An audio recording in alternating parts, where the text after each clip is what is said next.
मेरी ज़िंदगी में एक ऐसा समय था जब मैं खुद आत्महत्या करना चाह रहा था। ये मेरे जीवन का ऐसा मतलब आप कह सकते हैं ट्रेजेडी कह सकते हैं या जो कहिए। बहुत सारी वजह थी। तो मैंने अपने मेरिट पे भरोसा किया और मैंने अपना रास्ता खुद बनाया। और आज है कि अगर मैं 2 ढाई घंटे का अगर प्रोग्राम करता हूँ तो उसका 25,000 से 40,000 रुपया मेरा फ़ीस है और लोग देने के लिए रेडी हैं। बहुत अच्छा आपने सवाल पूछा। ऐसा सवाल तो आज तक इतने इंटरव्यूज़ किए हैं मैंने कभी किसी ने पूछा नहीं। इतना तो है कि बिहार में अगर कोई भी प्रोग्राम होता है, कोई भी कार्यक्रम होता है, तो वहाँ पर कभी भी विशेष अतिथि के रूप में या फिर कहीं प्रोग्राम होता है तो एज ए मोटिवेशनल स्पीकर के रूप में लोग मुझे इनवाइट करते हैं। मैं खुश तभी होऊंगा जब एक बड़ा परिवर्तन आएगा। ऑफ कोर्स अभी छोटे छोटे परिवर्तन आ रहे हैं, आप कर रहे हैं, हम कर रहे हैं, लेकिन अभी बहुत परिवर्तन बाकी है, खासकर बिहार में। अभी हमारे साथ बिहार के चर्चित motivational speaker, author, writer doctor Abhishek Shrivastava sir हैं और ये बहुत सारे अभी तक मोटिवेशनल क्लास ले चुके हैं। जगह जगह जा करके लोगों को इंस्पायर करते हैं, लोगों को मोटिवेट करते हैं और उनके अंदर प्रेरणा जगाते हैं कैसे वो अपने जीवन को अच्छे तरीके से जी सके, कैसे अपने ज़िंदगी में जो वो चाहते हैं, जो वो गोल्स बना है उसको कैसे अचीव करें। ये उन लोगों को इंस्पायर करते हैं, चाहे वो किसी भी एज के क्यों ना हो। ज़्यादातर इनका जो मोटिवेशनल सेमिनार होता है वो स्टूडेंट लोग के बीच में होता है। ये अब तक 2 किताब भी लिख चुके हैं और इन्हीं सब के बारे में बातचीत करेंगे कि ये कैसे अपना जर्नी का स्टार्ट किए और आज ये मुकाम को हासिल कर पाए हैं। बहुत बहुत स्वागत है sir CK TV India news में। बहुत बहुत धन्यवाद चितरंजन जी। सबसे पहले तो मैं आपको अपनी तरफ से बधाई देना चाहता हूँ। फेसबुक पे आपको देखता हूँ और यूट्यूब पे जब आपको देखता हूँ तो लगता है कि आप रूपी 4 पंक्ति आती है आपके लिए कि हर दीन दुखी के मन में एक उमंग तुम्हें भरनी है, हर आशाहीन हृदय में एक तरंग तुम्हें भरनी है, महाभारत तो हर युग की अटल जरूरत है, बन के चितरंजन को अर्जुन सच्चाई की जंग लड़नी है। क्या बात है, बहुत बढ़िया। देखिए अब ये तो शुरू हो गए, तो कैसे शुरुआत हुआ आपका, जर्नी कहाँ से स्टार्ट हुआ, आपका पहला प्राथमिक शिक्षा कहाँ से स्टार्ट हुआ? देखिए प्राथमिक शिक्षा जो है वो हमारी हुई थी बरौनी में, बेगूसराय में। बरौनी में एक विद्यालय अभी भी उपस्थित है, तो वहाँ मैंने प्राथमिक शिक्षा ली। स्कूल का नाम था लेडी मरियम कॉन्वेंट, अभी वो सनबीम एकेडमी के नाम से फेमस है स्कूल। प्राथमिक शिक्षा वहाँ से हुई। उसके बाद मेरी जो शिक्षा है कह सकते हैं आप मैट्रिकुलेशन, आफ्टर दैट इंटरमीडिएट, वो पटना से हुई है। सारी चीज़ें पटना से। इंग्लिश मीडियम में कि Hindi medium? Of course English medium में पढ़ाई हुई है हमारी। इंग्लिश मीडियम में पढ़ाई हुई है, इसलिए इनका किताब भी जो आता है वो इंग्लिश मीडियम में ही आता है ना? हाँ आप कह सकते हैं, because English comes naturally to me and I am so instinctive and passionate about writing English, that's why. हमारा दर्शक जो है ज़्यादातर हिंदी समझने वाले व्यक्ति हैं, तो प्रयास ये कीजिएगा सर की हिंदी, क्योंकि उसको समझ में आया कि क्या क्या ये बोल रहे हैं, है ना। ज़्यादातर हमारे गांव देहात से लोग ज़्यादा देखते हैं और गांव देहात के लोग देखने के बाद वो भी इंस्पायर होना चाहते हैं। हो सकता है आपके जैसा कोई बनना चाहे, है ना, तो आपके जैसा बनना चाहे तो आप थोड़ा हिंदी में बोलिए ताकि वो समझ जाए, है ना। बिल्कुल बिल्कुल बिल्कुल, पूरा का पूरा कॉन्वर्सेशन हमारा हिंदी में ही रहेगा। बहुत बहुत धन्यवाद। तो ऐसा नहीं है कि मुझे अंग्रेजी नहीं आता है, आता है, इंग्लिश भी आता है। मैं चाहता हूँ आप लोग के लिए कि ये हिंदी में बोले। तो सर आपका कहाँ तक शिक्षा दीक्षा हुआ है? देखिए सबसे पहले तो आपने एक क्वेश्चन पूछा कि मेरी शिक्षा दीक्षा कहाँ तक हुई है।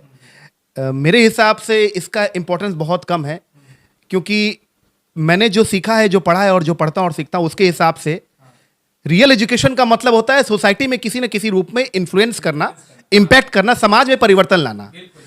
चितरंजन जी अगर आप पढ़ेंगे, सुभाष चंद्र बोस के बारे में पढ़ेंगे, महात्मा गांधी के बारे में जानेंगे, सरदार पटेल के बारे में जानेंगे, ठीक है, आप नेल्सन मंडेला के बारे में जानेंगे, अब्राहम लिंकन के बारे में जानेंगे, आप देखेंगे इन सभी में कॉमन बात क्या थी, खास बात क्या थी इन सभी में। इन सभी का एजुकेशन कभी आप चेक कीजिएगा। सुभाष चंद्र बोस साहब उस जमाने में इंडियन सिविल सर्विसेज में 4था रैंक था, 4था रैंक देखिए, आप जान रहे हैं। महात्मा गांधी जी वकालत की पढ़ाई किए हुए थे। सुभाष चंद्र बोस जो थे यहाँ से, उस समय लंदन में एग्जाम होता था और यहाँ से एग्जाम देने के लिए गए थे इंग्लैंड। सोचिए कितना संघर्ष रहा होगा सिविल सर्विस एग्जाम पास करना। तो ये भी एक स्टोरी है, आप लोग जानिएगा।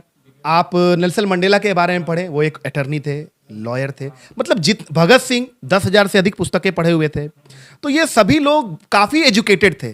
तो मेरा एजुकेशन जो भी मुझे मिला है उस पर मैं ज्यादा गर्व नहीं करता हूं। उस एजुकेशन के बियॉन्ड, उसके बाहर जाकर, उस शिक्षा से बाहर जाकर, स्कूली और कॉलेज की शिक्षा से बाहर जाकर जो शिक्षा आप लेते हो, असलियत में वही शिक्षा है और समाज का किस तरह से आप कल्याण कर पा रहे हो, मेरे नजर में वही शिक्षित है। क्या बात है।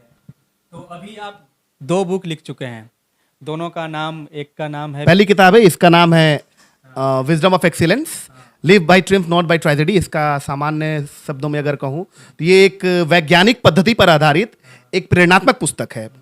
इस पुस्तक के में जितने भी मैंने इसमें अध्याय दिए हैं, सभी अध्यायों पर काफ़ी मैंने गहन अध्ययन किया है और अपने जीवन के समस्त अनुभवों को मैंने निचोड़ा है इसमें। साथ ही साथ मेरी इस पुस्तक को, और आप देखिएगा कि मेरी दूसरी पुस्तक भी है जिसका नाम है यू आर अनस्टॉपेबल।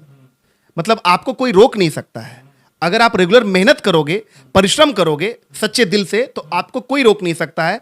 आप खुद भी चाहो तो भी अपने आप को रोक नहीं पाओगे, ये बात है। और मेरी दोनों पुस्तक को श्री आनंद कुमार सुपर 30 ने, विकास वैभव जो IPS है, उन दोनों ने मेरी बुक को फॉरवर्ड की है। और भी बहुत सारे ऐसे एजुकेटर्स हैं जो शिक्षाविद हैं, उन्होंने मेरे किताबों को फॉरवर्ड किया है। तो ये किताब बेसिकली एक वैज्ञानिक पद्धति पर आधारित है। जैसा कि स्वामी विवेकानंद ने कहा है कि वैज्ञानिक सिद्धांतों पर किए गए कर्म ही आपको महान बनाते हैं। ये बुक आप कब लिखे थे, ये वाला पहला? ये पहली जो मेरी किताब है, ये मैंने 2019 में लिखी थी। 19 में मैंने कंपाइल कर लिया था, मैंने उसको कलेक्ट कर लिया था। मतलब सारे जो मेरे नोट्स थे, जो मेरे रिसर्च पेपर्स थे, जो मेरा रेफरेंसेस था, जो भी जहाँ से मैं लाता था रिसर्च शोध करके, 19 तक तो हो गया था, लेकिन मार्केट में ये 2020 में आई थी। और ये वाला? ये 2 साल लगा इसको लिखने में। ये अभी जस्ट कुछ दिन पहले, मतलब 7-10 दिन पहले ये मार्केट में आई है। ये सब अगर कोई पढ़ना चाहे, अगर कोई चाहते हैं कि हम आपका बुक पढ़ें, तो कहाँ मिलेगा ये सब? सारे के सारे बुक्स अमेजोन पे, आज तो ऑनलाइन का ज़माना है और अमेजोन पूरे दुनिया में बुक सेलिंग में नंबर 1 पे है। बिहार में लोग चाहते हैं कि हम गवर्नमेंट जॉब मिले। सभी लोग, जिसके भी माता पिता हैं, वो चाहते हैं कि अगर हमारा बच्चे का गवर्नमेंट जॉब मिल जाए तो इससे बड़ा और कुछ हो ही नहीं सकता। उनके लिए भगवान का दर्शन हो जाता है। तो तो आप जो है गवर्नमेंट जॉब में नहीं जा करके आप ये सब बुक लिखें और मोटिवेशनल ऑथर बने। तो कैसे, ये सब प्रेरणा कहाँ से मिला? देखिए, अगर दिल से कहूँ तो मेरे जीवन का संघर्ष, मेरी खुद की तकलीफ, मेरी ज़िंदगी में एक ऐसा समय था जब मैं खुद आत्महत्या करना चाह रहा था। ये मेरे जीवन का ऐसा, मतलब आप कह सकते हैं ट्रेजेडी कह सकते हैं या जो कहिए, बहुत सारी वजह थी। तो मुझे लगता है कि मेरी तकलीफ, मेरा संघर्ष, मेरे साथ जो बुरा हुआ, मेरी परिस्थितियाँ, यही सब चीज़ों ने मुझे मोटिवेट किया। और मैं दर्शकों को एक बात ज़रूर कहना चाहूँगा, यहाँ बताना चाहता हूँ कि देखिए, एक माता पिता के अगर 3 संतान हैं, अगर कोई कह रहा है दर्शक या कोई किसी के मन में यह है कि मैं बहुत दुखी हूँ, मेरा नसीब खराब है ना, मेरे पापा नहीं है, मेरी मम्मी नहीं है, ठीक है, सही बात है। एक माता पिता के 3 संतान है, तीनों संतानों के लिए माता पिता सब कुछ एक समान किए, एक ही चक्की काटा खिलाए, सारा कपड़ा लत्ता सब कुछ सेम, सब कुछ एक समान किए। माता पिता कभी भेदभाव नहीं करते हैं, एक ही स्कूल में पढ़ा है। सब कुछ एक समान करने के बाद, सारी परिस्थितियां एक समान होने के बाद भी आप उठा के देख लीजिए, क्या तीनों बच्चे जिंदगी में समान तरक्की करते हैं? नहीं होता है। एक बच्चा बहुत कामयाब हो जाता है, एक बच्चा औसत रहता है और एक बच्चे के लिए सदैव माता पिता चिंता में रहते हैं। ऐसा क्यों होता है? क्योंकि परिस्थितियां यह निर्णय नहीं लेती हैं कि हम क्या बनेंगे। हम और आप चुनते हैं। चित्रंजन कुमार चुनता है कि उसे क्या जिंदगी में बनना है, अभिषेक श्रीवास्तव चुनता है कि उसे जिंदगी में क्या करना है। लोग अपनी कमियों से भागते हैं। लोग के भीतर जो कमी है उसको वो स्वीकार नहीं करते। लोगों में डिसिप्लिन नाम का चीज नहीं है, लोगों में अनुशासन नहीं। लोग कंप्लेन अधिक करते हैं, क्रिएट नहीं करते। और मैं कई बार अपने वीडियोस में बोलता हूं कि complainers don't create and creators don't complain. मतलब अगर आप क्रिएट कर सकते हैं तो फिर कंप्लेन क्यों करते हैं? अगर आप कंप्लेन करें तो फिर क्रिएट कहां से कीजिएगा? शिकायत कीजिएगा तो जिंदगी में कभी कुछ बड़ा नहीं बन पाइएगा। जिंदगी में समस्या जिंदगी का प्रतीक है। जब तक समस्या है चित्रंजन जी, तभी तक आप हैं। जब समस्या ही नहीं रहेगी तो आप ही नहीं रहेंगे। किताब लिखने में क्या क्या परेशानी का सामना करना पड़ा? देखिए, जो भी यहाँ पर दर्शक मुझे देख रहे हैं, मैं तो चाहता हूँ कि हर एक बच्चा, ये मेरा सपना है, ये मेरे दिल की आवाज़ है कि हर एक बच्चा के हाथ में एक कलम, एक कॉपी, एक किताब और एक टीचर होना चाहिए। ये मेरा सपना है। हर बच्चे के हाथ में कम से कम एक कलम, एक कॉपी, एक किताब और एक अच्छा टीचर होना चाहिए। देश बदल जाएगा। इसीलिए मैंने किताब लिखा। मैं चाहता हूं कि अगर यहाँ पर कोई बच्चा कोई बैठा मुझे सुन रहा है, उसके भीतर भी कोई कवि हो सकता है ना, कोई अच्छा लेखक हो सकता है, कोई आर्टिकल लिख सकता है अखबारों में, कोई अपने जिस तरह से आप कर रहे हैं माइक के जरिए समाज में एक क्रांति लेके आ रहे हैं, लोगों में जागरूकता आ रही है, लोग बड़ी बेचैनी से आपके चैनल का और वीडियोस का इंतजार करते हैं। तो उस बच्चे के लिए मेरा सजेशन ये है कि किताब लिखने के लिए सबसे पहले आपको पर्पस जानना पड़ेगा, अपनी जिंदगी का लक्ष्य और उद्देश्य। आप क्यों लिखना चाहते हैं? मुझसे पूछिएगा तो मैंने किताब इसलिए लिखा क्योंकि मेरे जीवन में जो दुर्घटनाएं हुई, जो तकलीफें आई, उससे मैंने सीखा, मैंने अपने आप को उससे ओवरकम किया। आप इमेजिन कर सकते हैं कि जब 2007 8 या 9 में मेरी स्थिति बहुत खराब थी, बहुत खराब थी, फाइनेंशियली, इमोशनली, हर प्रकार से मैं जिंदगी में फ्रस्ट्रेटेड था। वहां से उठकर मैंने थोड़ा बहुत समाज को कंट्रीब्यूट किया, तो मुझे पता है कि मेरा अनुभव किसी न किसी के काम आ सकता है। उसी तरह से अगर आपको ऐसा लगता है कि आपके भीतर भी कुछ कला है या कुछ आपका ऐसा अनुभव है, तो उसको हिंदी में ही सही लिखना शुरू करें। और जहां तक दिक्कतों का सवाल है, लिख तो आप लीजिएगा, लिख हर कोई सकता है। मुझे ऐसा लगता है कि किताब को जब हम फाइनल टच देते हैं, उसको जब क्रमबद्ध सजाते हैं, मतलब आपको लगेगा कि अब नहीं हो पाएगा, अब नहीं हो पाएगा, बहुत मेहनत लगता है, मतलब आपको लगेगा कि हम कहाँ आ गए। मतलब मेरे जैसा आदमी जो इतने डेडिकेशन के साथ काम कर रहा है, लास्ट में जब उसको हम लोग कंपाइल करते हैं, असेंडिंग ऑर्डर में जब अरेंज करते हैं, क्योंकि कभी आपके मन में विचार आलू का आएगा, कभी प्याज का आएगा, कभी ककड़ी का आएगा, कभी मंचूरियन का आएगा। लिखना चारों चीज है किताब में। तो प्याज के बाद तुरंत आप मंचूरियन तो दे नहीं सकते हैं, मंचूरियन के तुरंत बाद आप इमली तो दे नहीं सकते हैं, तो आपको अरेंज करना पड़ता है हर एक चीज को। तो वो सबसे बड़ी समस्या होती है कि कंटेंट को कैसे ऑर्गेनाइज्ड वे में हम लिख सकें, जो भी हमारे पास बात है उसको सच क्रमबद्ध कैसे लिख सकें, ये बहुत बड़ी चुनौती है। इसलिए तो कहा जाता है जहां ना पहुंचे रवि वहां पहुंचे कवि। बहुत सुंदर, बहुत सुंदर। है ना? तो अगला सवाल ये है कि जब आप ये सब कर रहे हैं तो समाज में क्या आपके प्रति प्रभाव रहा? समाज किस नजरिए से आपको देखता है?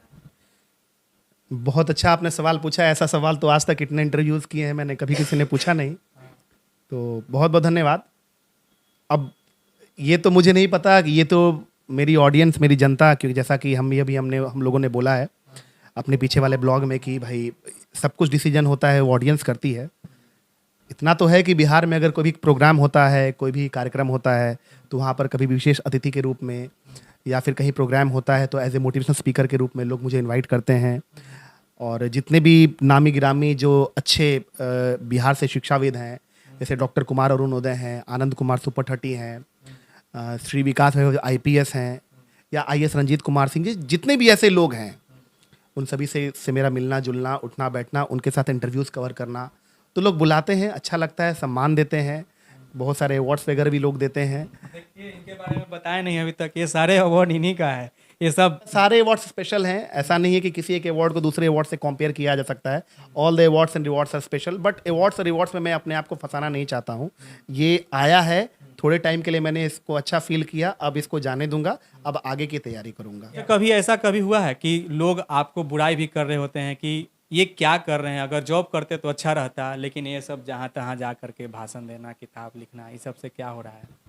देखिए, सबसे पहले तो मैं आपको ये बात बता दूं कि ऑन कैमरा बोल रहा हूँ, दिल से बोल रहा हूँ, ये मेरा अनुभव है। पता नहीं कितने बच्चों की ज़िंदगी में ऐसा हुआ होगा, लेकिन मेरा अनुभव ऐसा है। ये मैं अपने अनुभव के आधार पे बोल रहा हूँ। मैं किसी को डिमीन नहीं करना चाहता, किसी को ख़राब नहीं बोलना चाहता। किसी बच्चे का सबसे अधिक अगर झंड होता है तो घर में ही होता है, ठीक है? तो मैं उन बच्चे में से हूँ जो मैं कुछ ज़िंदगी में अलग करना चाहता था। मुझे यकीन मानिए, मुझे मेरे परिवार का कोई सपोर्ट नहीं था, कोई सपोर्ट नहीं था। न मेरे फादर का कोई सपोर्ट था, न मेरी मदर का कोई सपोर्ट था। मेरी बहन का तो दूर दूर तक कोई सपोर्ट नहीं था, बड़ी बहन का। छोटी बहन का थोड़ा सपोर्ट रहा, अभी भी है छोटी बहन का थोड़ा सपोर्ट। मतलब ये मेरा अपना सोच था, ये मेरी अपनी सोच थी, और उसी सोच को लेके मैं आगे बढ़ा। परिवार वालों से कभी एक्सपेक्टेशंस नहीं रखा कि मेरे फैमिली मेरे गोल्स में मेरे को हेल्प करें, और शायद इसलिए भी क्योंकि मैं अपने लड़कपन की उम्र में शायद बदमाश था, तो परिवार वालों के बीच विश्वास खो दिया होगा, वजह जो भी हो सकता है। लेकिन हकीकत ये है कि अब परिवार वाले अब जब देख रहे हैं इस चीज़ को ग्रो होते हुए, ठीक है, बहुत सारे आईएएस आईपीएस लोग हैं जिनके साथ मेरा उठना बैठना होता है। रिसेंटली मैंने कनेक्ट किया आईपीएस मनोज कुमार शर्मा जी से। जो बच्चे यूपीएससी एस्पिरेंट हैं, जो वीडियो देख रहे हैं, मनोज शर्मा जी की किताब है 12th फेल, हिंदी में किताब है, उस किताब को आप जरूर पढ़ें। देखिए किस तरह से एक गरीब घर का बच्चा, मैं फिर से बता रहा हूं, गरीब से गरीब घर का बच्चा चितरंजन जी अगर कलम की ताकत अपना ले तो दुनिया में शिखर पर पहुंचने से उस बच्चे को दुनिया की कोई ताकत रोक नहीं सकती। इसमें कहीं कोई दो राय नहीं है। तो मैंने अपने मेरिट पे भरोसा किया और मैंने अपना रास्ता खुद बनाया। और आज है कि अगर मैं 2-2.5 घंटे का अगर प्रोग्राम करता हूं तो उसका 25,000 से 40,000 रुपया मेरा फीस है और लोग देने के लिए रेडी हैं। बुलाते रहते हैं एकदम, हमेशा बुकिंग रहता है, एडवांस बुकिंग। 25 तारीख को, अभी 25 सितंबर को हमारा एक प्रोग्राम है, एक स्कूल में है। वाह वाह वाह। तो अब कितना अच्छा लगता है ये सब अचीवमेंट पा करके, आपको कितना अच्छा लग रहा है? देखिए सच मानिए तो ये अचीवमेंट तो है, लेकिन मुझे बड़ी तकलीफ होती है जब मैं किसी ऐसे इंसान को देखता हूं जो जिसमें पोटेंशियल है कुछ अच्छा करने का, खासकर हमारे नौजवानों में, वो बेल्ला बैठ के समय काट रहा है। बहुत दुख होता है। मुझे दुख होता है जब समाज में हम देखते हैं कि लोग पुरुष और स्त्री में भेदभाव करते हैं, मुझे बहुत तकलीफ होती है। मुझे दुख होता है जब मैं चाइल्ड लेबर को देखता हूँ, है ना, जब छोटा बच्चा काम कर रहा होता है, उसके हाथ में कलम नहीं रहता है, उसके हाथ में कुछ पार्ट और पुर्जे रहते हैं, कुछ आपके कुछ टूल्स रहते हैं, मुझे बहुत तकलीफ होती है। तो मुझे देखिए, मैं खुश तभी होऊंगा जब एक बड़ा परिवर्तन आएगा। ऑफ कोर्स अभी छोटे छोटे परिवर्तन आ रहे हैं, आप कर रहे हैं, हम कर रहे हैं, लेकिन अभी बहुत परिवर्तन बाकी है, खासकर बिहार में। बिहार के कोने कोने में कम से कम शिक्षा का प्रकाश तो जाना ही चाहिए। और सरदार पटेल का कथन है कि शिक्षा वह शेरनी का दूध है, जो पिया है वो दहाड़ा। सरदार पटेल जी ने कहा है। तो यही मैं चाहता हूँ। और अचीवमेंट की जहाँ तक बात है, लोग बुलाते हैं, सम्मान देते हैं, शील्ड देते हैं, अवार्ड्स देते हैं, अच्छी बात है, लेकिन मैं अपने आप को सक्सेसफुल तब मानूंगा जब वाकई में एक बहुत बड़ा चेंज और ट्रांसफॉर्मेशन सोसाइटी में आ पाएगा। उम्मीद है कि आप लोग को ये वीडियो का बहुत ही पसंद आया होगा। तो आज के सेशन में हमारे साथ मौजूद थे डॉक्टर अभिषेक श्रीवास्तव। आप देख रहे थे CK TV India news, Chitranjan Kushwaha के साथ। नमस्कार, जय हिंद।